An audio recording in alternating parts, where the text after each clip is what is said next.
Welcome, everyone, to Creating a Family. Talk about infertility. Today, we're going to be talking about when to consider sperm or egg donation. We will be talking with Dr. Angela Leung. She is a reproductive endocrinologist at Reproductive Medicine Associates of New Jersey, who specializes in helping men, women, and couples who want to start their family, preserve their fertility, or take care of their reproductive health issues. We will also be speaking with Dr. Poonam Sharma. She is a licensed psychologist specializing in reproductive issues. She is a long-term member of the Mental Health Provider Professional Group at the American Society of Reproductive Medicine. Welcome, Dr. Leung and Dr. Sharma, to Creating a Family. We are glad you're here to talk to us today about gamete donation. Thank you. Glad to be here. All right. We're going to start by talking, we are going to be talking about gamete donation, which of course means egg and sperm donation. But we will also include a discussion about donated embryos at the end. And we're going to be following the following order. We're going to start with sperm donation, then go to egg donation, and then talk about some issues that are relevant to both, just for donor selection. And then we will talk about embryo donation. So let's start with sperm donation. Dr. Leung, what are the possibilities of getting pregnant when the male partner has an abnormal semen analysis? And does it depend on how it is abnormal, whether it's the sperm count, the motility, or the morphology? Yeah, so it definitely depends on the degree of abnormality. So remember, most of the tests that we do with infertility, especially in assessing eggs and sperm, falls on a spectrum. There is no 100% this is amazing or 0% this is absolutely nothing. There are cases obviously where a man might have no sperm at all, and that's called azoospermia. In those cases, then it is impossible to get autologous sperm from that male partner, so then you have to look for a donor sperm. However, in many cases, short of absolute azoospermia, as long as there is some sperm available, attempting conception with that male partner's own sperm is feasible, obviously depending on if there are any other issues among the couple as well. And that's one of the big benefits of the progression of IVF as a technology, is that, with IVF, we only need very, very few numbers of sperm in order to fertilize eggs and create embryos. So as long as the man has a couple, and it may be the case where a urologist has to go in and surgically extract sperm from the male partner, but there's at least the ability to attempt conception through IUI or IVF, and then if that has failed for various reasons, then that might be another reason to consider sperm donation. When you do medical sperm extraction, is the sperm often normal? I mean, obviously you're seeking out and you're only getting very few, but how common is it for the morphology or the motility to be impaired on the sperm that you have to extract medically? Yeah. So if it's extracted directly from the testicle, the motility is for sure impaired. It doesn't so much matter, though, because you're taking care of, if you're using IVF, you're taking care of the sperm does not have to work its way to the egg, right? Correct, exactly. So surgically extracted sperm has to be used in IVF. You cannot use it for IUI exactly for that reason. So again, the motility doesn't really matter in that sense. And sperm count doesn't really matter because at that point, you've taken out the numbers game, and you're just so. And they're often the morphology is often normal. Well, so no, most sperm is actually abnormal, and if you look at a semen analysis for men, usually 4% only is normal morphology in a semen analysis. So a lot of the sperm that you extract may also be morphologically abnormal, but if you can get, even 50, 100 sperm in a surgically extracted sample, you only need the same number of normal sperm as you have eggs. Mm-hmm. That makes sense. Again, it's not typically a very high count that you need. Okay. So when should a patient consider sperm donation from a medical standpoint? So, like I mentioned before, one, if the male partner does testing and there's absolutely no sperm in the sample, and that would obviously need to be confirmed on more than one occasion. And typically, these patients get sent to a male fertility specialist as well to identify an underlying reason for why this might be the case. Various reasons why men might have no sperm, men with prior cancer diagnoses who have had surgery or chemo or radiation would be one of them, or there are other genetic abnormalities that cause abnormal or no sperm production. Or if the couple has done, fertility treatment with the male partner's sperm, and based on how the fertility treatment has gone, we think that there is a sperm issue contributing to their failures. Then we might talk about, well, let's think about maybe trying it with donor sperm and seeing if that actually increases your likelihood of success. In that sense, it's both a diagnostic and therapeutic test, essentially, because if they have better success, then we can say for sure that the issue was on the sperm side and not so much on the egg side. Okay, that makes sense. So how and when should a medical provider bring up the possibility of using donated sperm? And it seems like it's somewhat, your patient is usually the female partner. Mm-hmm. And so how do you bring it up and how do you make certain that the male partner is included? If there is a male partner, obviously. Right. So often, you're right in that the female partner is typically the primary person that we're treating because they're the one typically going through all the medical treatment. But we always encourage both partners to attend all of the consultations. And for the most part, I think patients do, kind of adhere to that. And certainly if we're at the point where we're talking about donor sperm, I would want the male partner to be there because that shouldn't be something that is kind of passed along, through an intermediary. So, I would want to ensure that both couples are there because it's more than just a medical recommendation, right? There's a lot of other emotional, psychological considerations to go into this, which I'm sure Dr. Sharma will touch on as well. And I think it is primarily the responsibility of the doctor to have this discussion.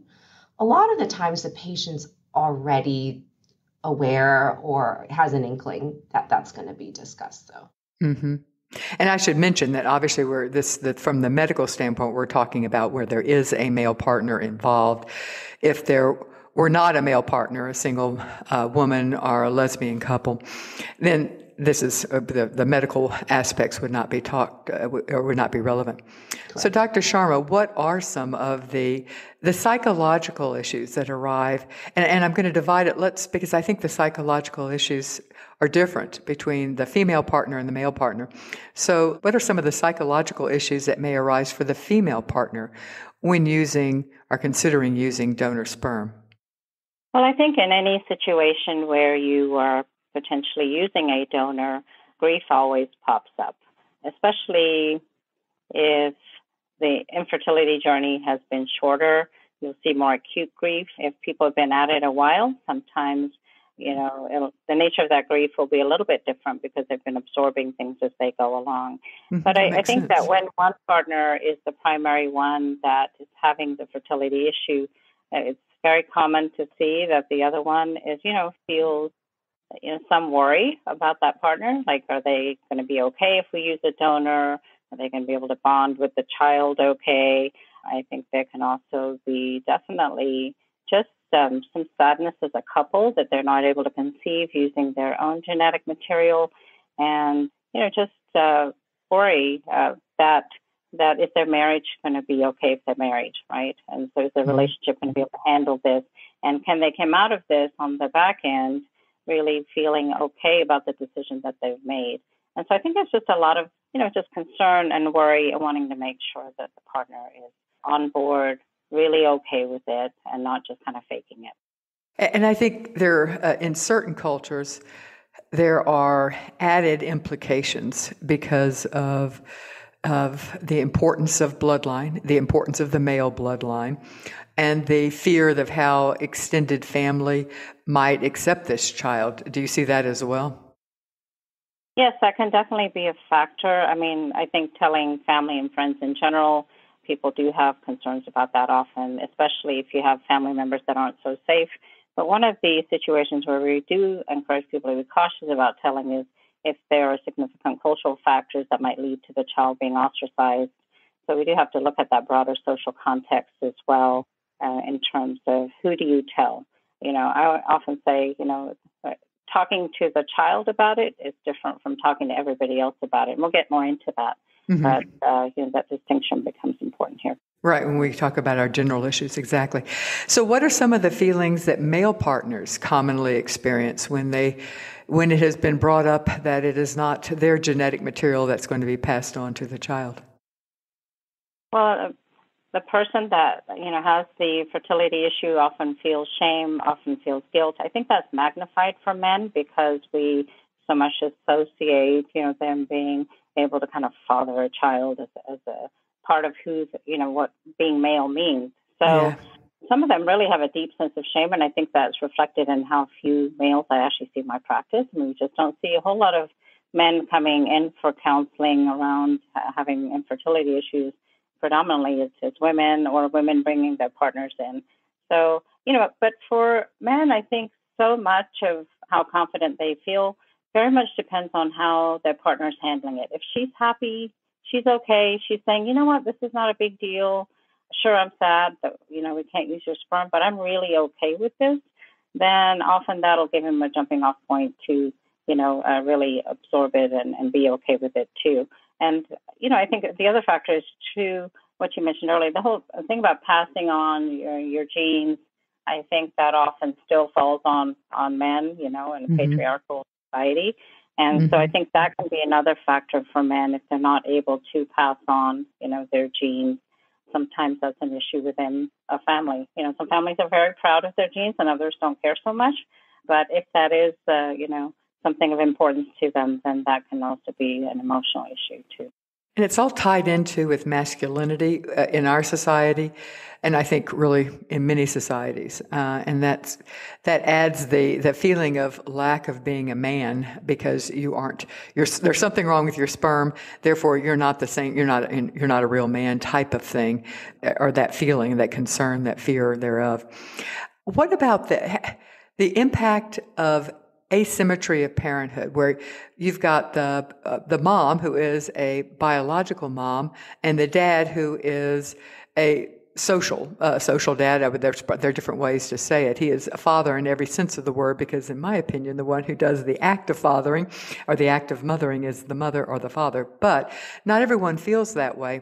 So how does asymmetrical parenthood, or what are the potentials of impact for that, and things that people that we should be thinking about before someone embarks on sperm donation?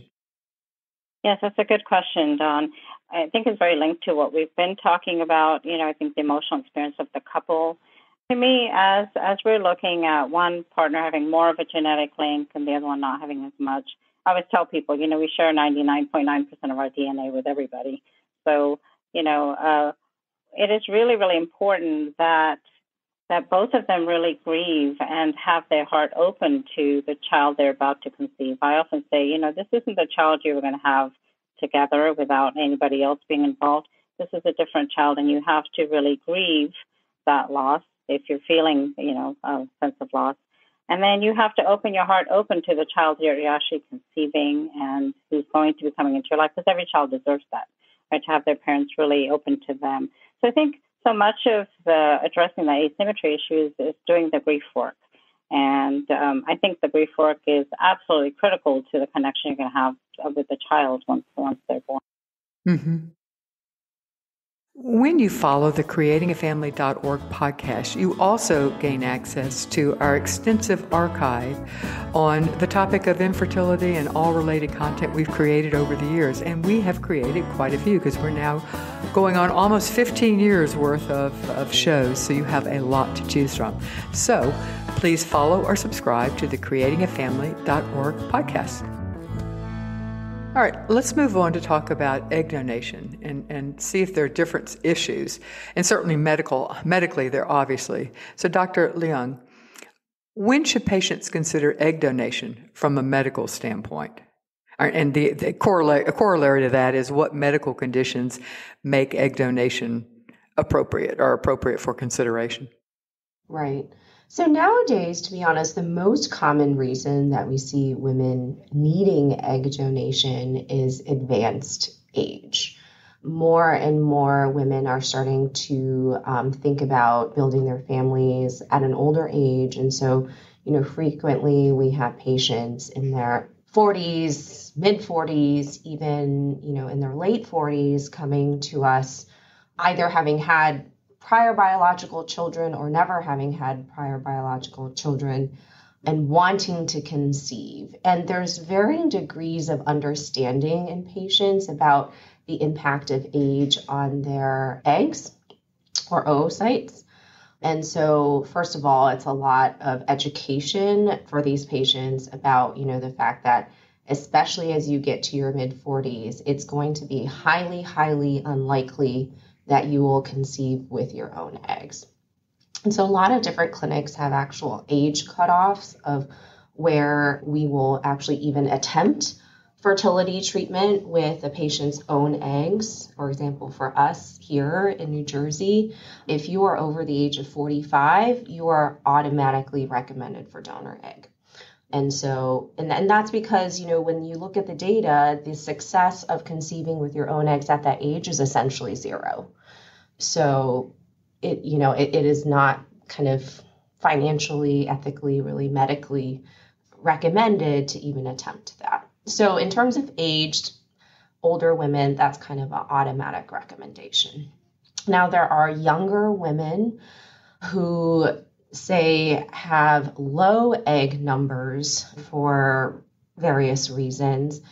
And oftentimes these patients may attempt fertility treatment with their own eggs at first, but either because of poor egg numbers or poor egg quality, they're unable to be successful after multiple attempts, especially when they attempt IVF multiple times. And depending on how, unsuccessful that treatment has been, we may bring up the discussion of using donor eggs in a younger woman as well. There are other medical conditions that are certainly far more rare, but we do see that can lead to even very young women to not have any viable eggs. And a couple of these conditions, for example, are premature ovarian insufficiency, essentially early menopause. And I've diagnosed this condition as young a woman as 17, where, she just went through puberty and then stopped getting periods and is essentially hormonally in menopause. And these are always really difficult patients to counsel because it's a very early kind of process of grief that they have to go through. Oftentimes these women haven't even thought about having children yet. And then to be told that having biological children will essentially never be a possibility for them. And donor egg is the primary recommended treatment if they want to conceive a child. Well, I'm wondering, it seems like, are you finding that when women in their 40s are coming in, you said that there was diversity in their understanding. When women come in their 40s, 41, 42, 43, is the discussion different? Do most of them have an idea when coming in and have already started doing the grief work that Dr. Sharma had mentioned and have started preparing psychologically for the egg donation conversation? Or are you having to start from ground zero with them? Often I find it's from ground zero or close to ground zero.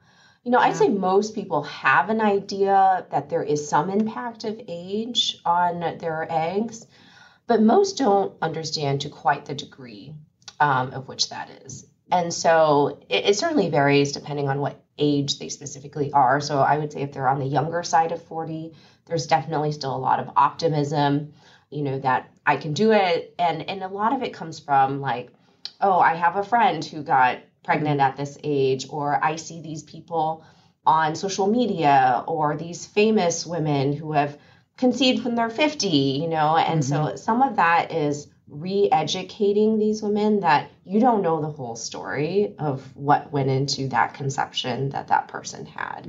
And oftentimes, especially for those older women that, they will share anecdotal stories of, those were likely donor egg conceptions as well that they just simply didn't know about.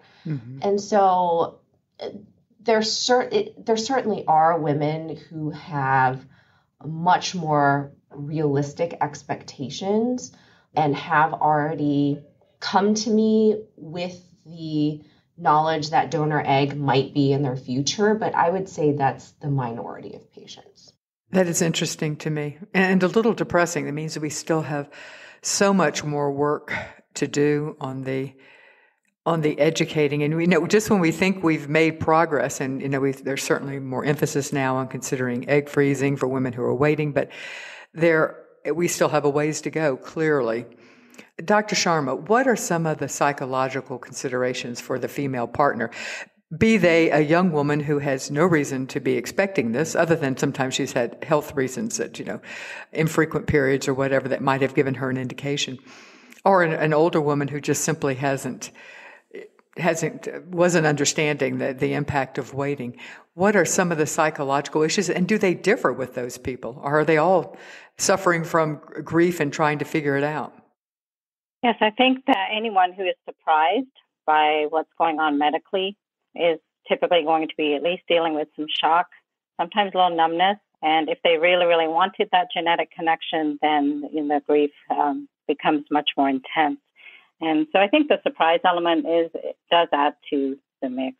I think when people have been going through the process, they're still maybe a little surprised that they got to this door and that they have to open this door. But the qualitative is a little bit different. They're further down the road, in my experience. They've already been processing it. They've been thinking about it. Yeah. Even if not seriously, in the back of their mind, it's been percolating. Exactly. That's a great way to put it. And, I do think that for women who want to carry, and I'll say this, I'm qualifying this, because not every woman actually is into carrying their baby. For women who define themselves as a woman by the act of carrying a baby and having a baby, for them, there's actually some relief. At least they can still carry, right? If the egg donor option is there, they really do find comfort in that. And so then they're grieving the loss of the full genetic connection with the baby, but they are still hanging on to, well, at least I can still, have a child with my partner. And I think there's often some guilt too, we're not able to have a child that's fully genetically ours. And so I'm the one that failed you. So there's a sense of failure that creeps into all of this. I think it goes more than just, you use the word carry, more than just the act of being pregnant. We hear it's number one, being able to control the prenatal environment. Not that we ever have complete control, but we do have, when a person, as a woman is carrying a pregnancy, she can make choices that at least increase the odds of controlling the prenatal environment. And it's also not that necessarily we're wanting to go through the birth experience, but I do think, having the war stories and having that part of it is a bonding experience for a lot of women. And then the whole act of breastfeeding, which it is possible, but it's not easy to do if you have not carried a pregnancy. So I think carry brings with it, when you use the word carry, or pregnancy brings with it a lot of other things, whereas you may not care so much about being pregnant, but you really did want to control the prenatal environment, or you really want to breastfeed, or something like that can play a role as well. So how does it differ from the psychological consideration of male partners? Do you find that for them it is an easier, because it's, for whatever reason, they haven't given I guess the genetics could still be what are some of the psychological considerations you see that are common with the male partner when egg donation is now on the table? I often see male partners in these situations as being protective. If they have a good bond with their partner, they're often just feeling protective and worried about their partner. And so there's a sense of if she's okay with it, then I'm okay with it. And they often want her to make the decisions about whether to move forward or not. And so I think it's more a sense of just watching over and wanting her to be okay. And so if she's going through an emotionally hard time, he's often really struggling too, and may not know how to comfort her through that as well, especially if she's feeling like she's failed him. But, I'll tell you 90% of the time I hear men say, well, she's okay with it, then yeah, I'm fine. And, that's often the stance.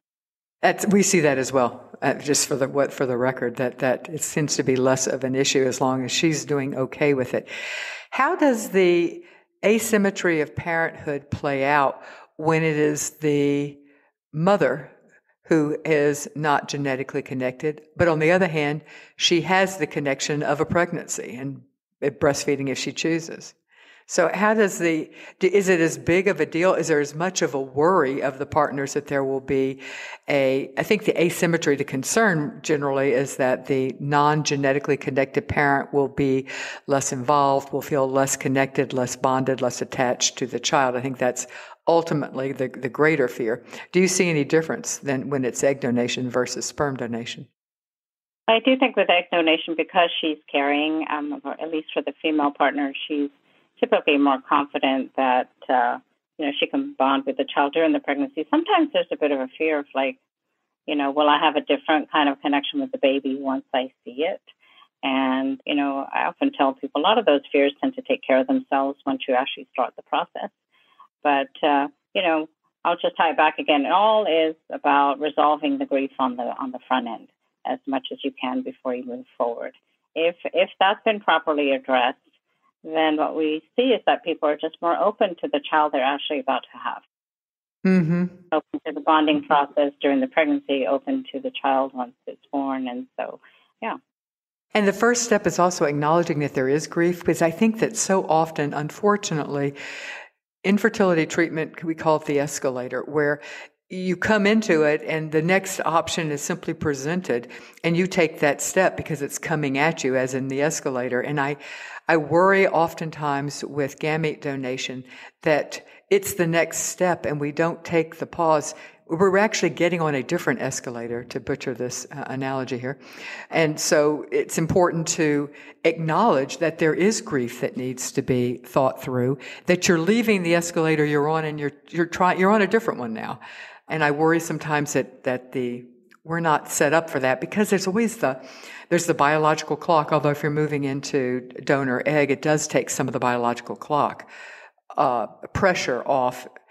But at this point, people have been trying, and for usually, not everyone, but many have been trying for a while, and they're anxious to get started. How do you slow people down, Dr. Sharma? I'm the speed bump. I often will say. Well, there you go. You own it, okay? By the time people see me, often, the physicians have also recognized something's up with this patient and they're needing some support. But often we'll say, exactly what you just said, the medical process is coming along, and it's your doctor's job to kind of make sure they're looking at what your options are and educating you. And, we also need to just pause and make sure you're actually keeping up with that journey too, right? Because there's a human being on that journey, and we sometimes just need to get off if it's a train, we need to get off at a train station, just take a breath for a bit and decide when we're ready to get back on. And I do think it's important just that these points where we have other options open up to us are the points where we should pause and say, okay, this option is opened up. Where am I?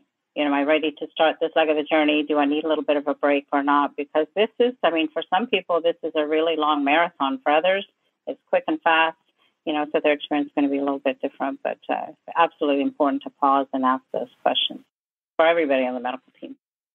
Dr. Leung, from a medical standpoint, a medical professional standpoint, is there a recognition and of that need for many people to pause, to reflect, to grieve?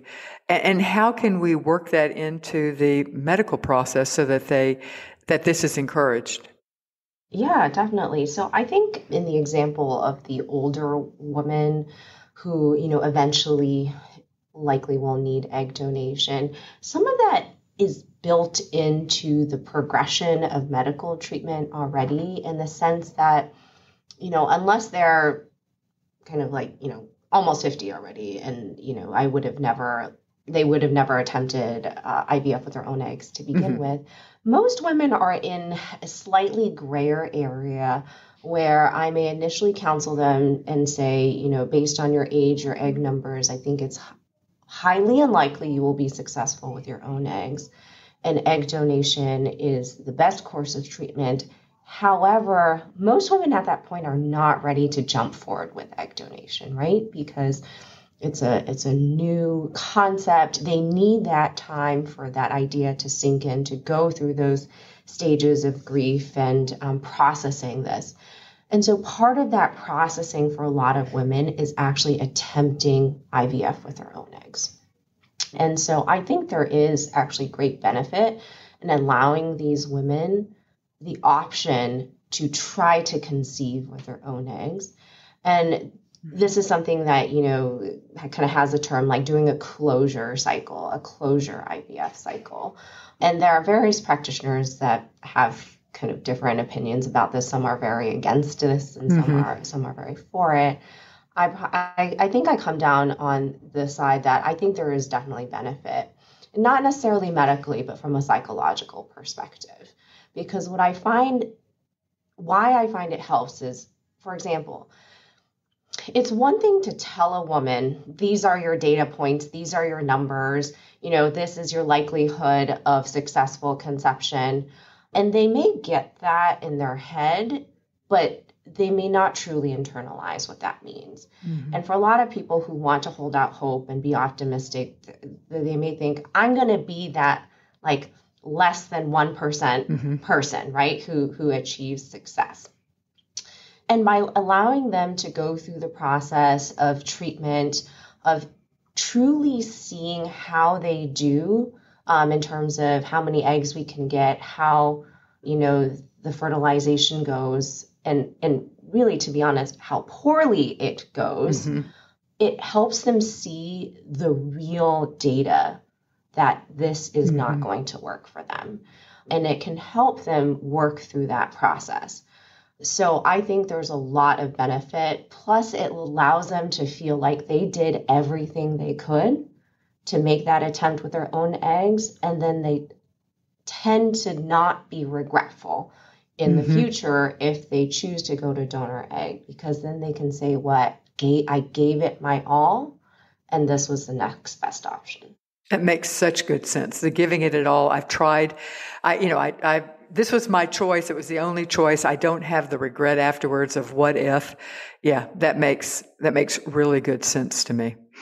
Somebody in one of our support groups one time I think she was 44 and starting this. And she said, I'm just a lucky person. I always have been. I always win at bingo. I remember her saying that. I always win at bingo. I am just a lucky person. And I thought, okay, well, she's one of those people who probably really would benefit. And I never found out what happened, because I think that the reality became too hard, and people were giving her advice that she didn't want, which was that, yes, you could try, but then there was also a money issue for her. And so she was paying for it out of pocket. And anyway, so for all those reasons, I never heard, but I still remember her saying, I always win at bingo. And I thought, this is going to be a hard journey. Right. Yeah. So anyway. All right. Let us move to talking about some general issues with donor selection and using donor gametes. So let's talk about starting with the medical. Dr. Leung, what are some of the medical considerations when selecting any type of donor? I mean, should you consider an egg bank versus or a sperm bank? Well, let's separate them. Let's start with a sperm bank versus a live donor. Often you have somebody in your life who you want to use. From a medical consideration standpoint, does it really matter? Speaking just of sperm, then we'll move to egg. Medically, there's probably less consideration. The main one, when you talk about using any gametes from someone who you are not in a relationship with, is genetics and genetic screening. So having a good understanding of that person's medical history, and then also their risk for carrying inherited genetic diseases. And so it's recommended actually that all gamete donors undergo genetic screening so that the recipient has a good understanding of risk to any future children. But whether that is an anonymous donor from a bank or a known donor, those requirements and recommendations are similar. The other considerations that lead me to, or I should say lead patients to tend to choose one over the other, are more kind of the logistical. Like one certainly is easier and takes less time than the others. Mm-hmm. And everything you just said would apply to both egg or sperm. Is genetic screening a standard part of egg and sperm bank? Yes. Okay. Yes. Although it varies to what degree they are screened. All right. So that is a consideration to ask when using a sperm bank. And if using a live donor, someone either you know or someone you're going to find and someone you find on the internet or whatever, then this is something that patients need to consider on their own, and making certain that this is done before they utilize those gamete. Correct. All right. Excellent. The show you are listening to, this show would not happen without the support of our partners. And these are organizations, entities that believe in our mission of providing unbiased, medically accurate information to the patient community. I want to tell you about two such partners. One, Cryos International Sperm and Egg Bank. They are dedicated to providing a wide selection of high-quality, extensively screened, frozen donor sperm and egg from all races, ethnicities, and phenotypes. And they do it for both home insemination as well as fertility treatment. Cryos International is the world's largest sperm bank and the first freestanding independent egg bank in the United States. Our another partner is Reproductive Medicine Associate of New York. They are one of the largest fertility practices in the state of New York and one of the biggest in the country. By combining the latest innovations in reproductive sciences with compassionate and customized treatment plans, RMA of New York is able to provide the very best possible care. So, Dr. Sharma, what's some advice you would give intended parents about psychological considerations when selecting a donor? And when we say intended parents, this can be heterosexual couples, it can be LGBTQ plus couples, it can be single women, and so include all those in your answer from the psychological, what they should be considering. Well, the same thing that Dr. Leung just said, I think psychologically donors should also be screened. I think historically we've seen egg donors typically have been screened more so than sperm donors. We are now seeing more, everybody being screened more so than in the past. But I often encourage people to just ask, wherever they're getting the donor, if they're, whether it's usually a sperm bank or an, egg bank, ask them if that donor underwent a psychological evaluation. I've done many of these in 20 years. And, psychological evaluation is really more like a mental health checkup is the way that I describe it. We want to make sure that we're looking at any inheritable psychiatric disorders in the family. But also the other component of it is making sure that the donor has the right kind of mindset to donate, because the child will have a connection with this person down the road. And we want to make sure that, the motivation for the donation is looked at, that it's not, that they're not donating out of desperation, for money or something like that, but that they're really getting something out of it, and that they have really the mindset that a blood donor might have, that, here I am, I'm giving you this donation and I don't need anything in return. It's really a gift. And so it's very, very important, I think, to look at whether they've been psychologically screened as well.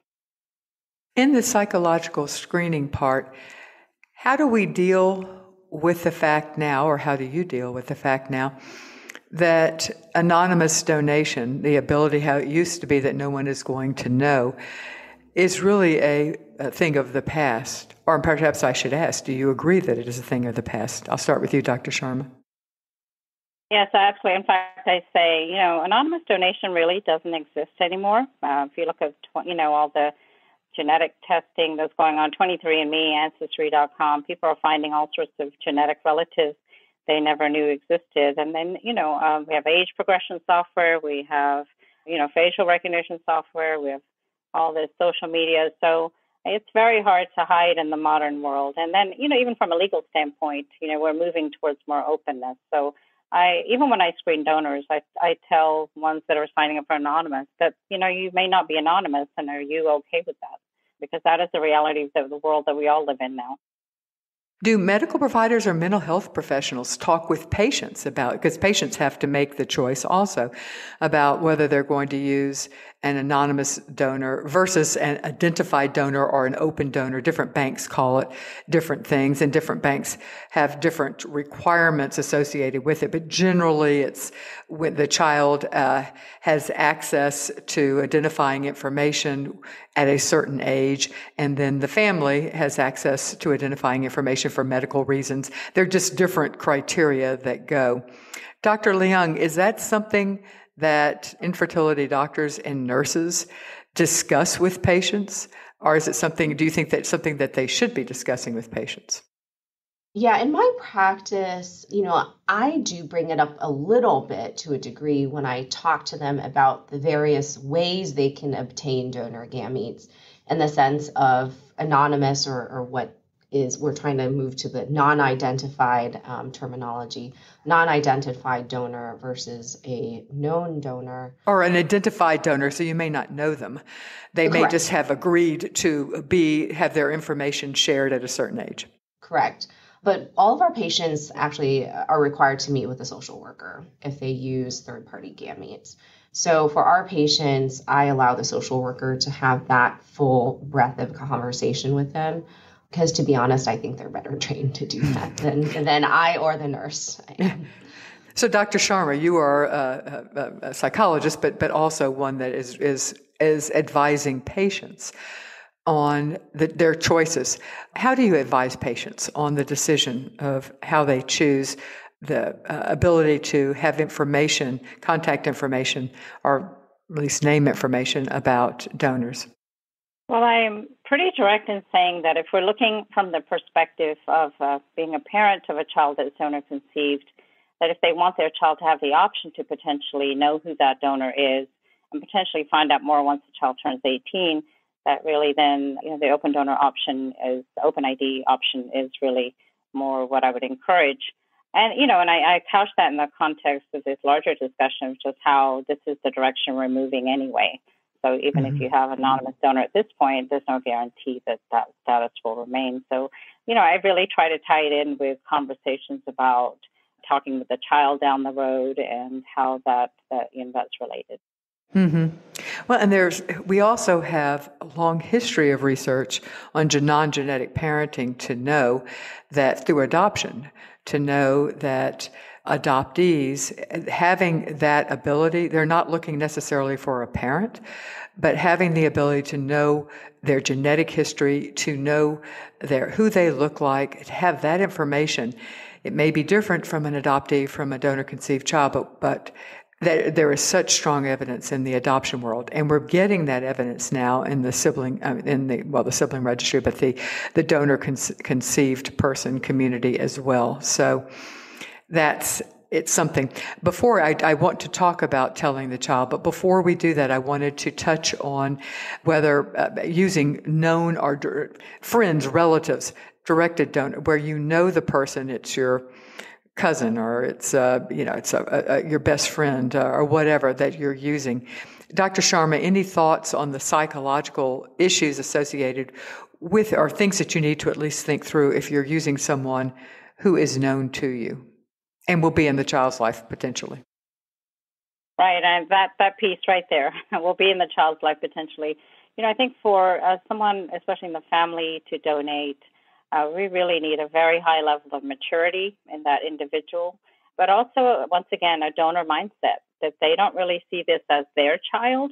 They donated, the eggs or whatever, but their mindset really is that they're helping their family member or friend to actually conceive their child. And so that's an important distinction. So when we do screenings for known donors, we're looking at also what are the implications, for how they're going to coexist in the family, and especially with the child being in the mix. It's very, very important to look at how everyone's perceiving that. And briefly, tell us your opinion on telling the child. I know that is an issue that many people have to work through. Dr. Sharma?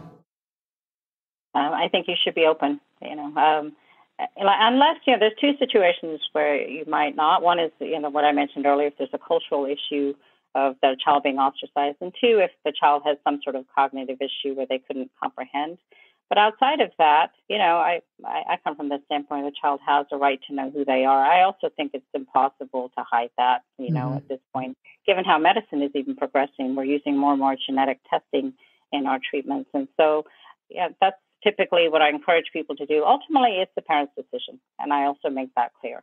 And that there's a process there of getting comfortable with that option of being open. And I do connect it to adoption. We have lots and lots of data on how children benefit, because it's really, knowing more about themselves is really about their own identity. It's not about whether you're my mom or my dad.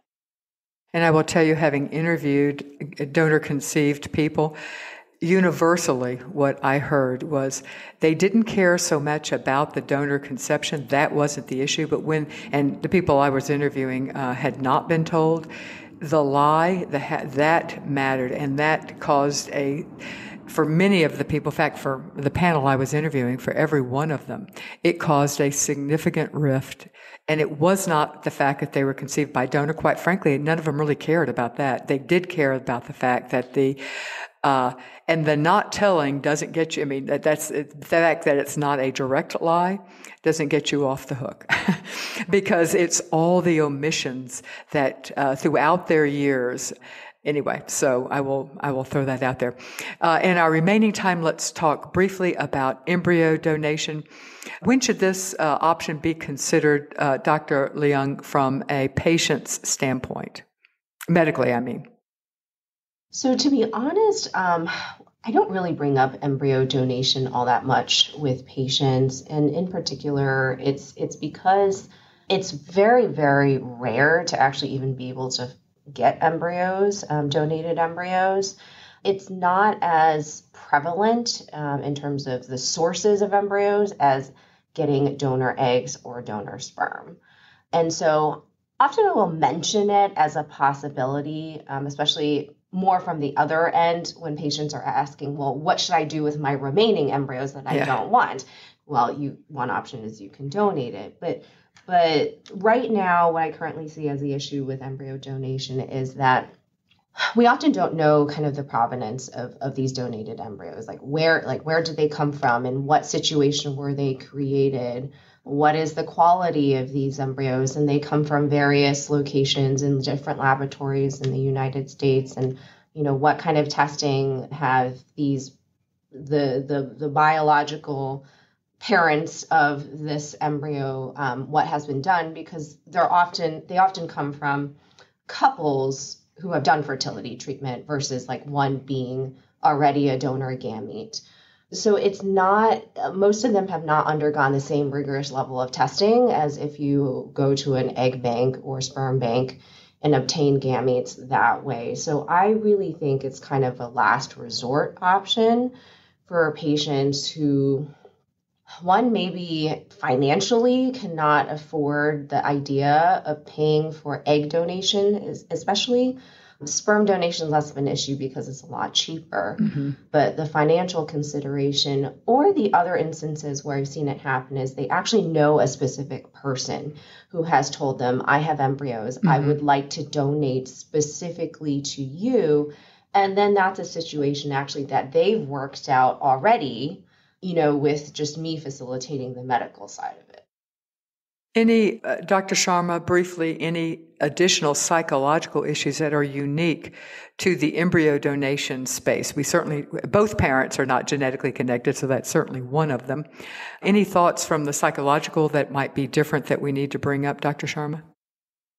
I think in this situation, whether someone's receiving donated embryos, often I see couples really thinking of it as an adoption, but they're controlling prenatal factors, because this child actually will typically have, full siblings somewhere in the world.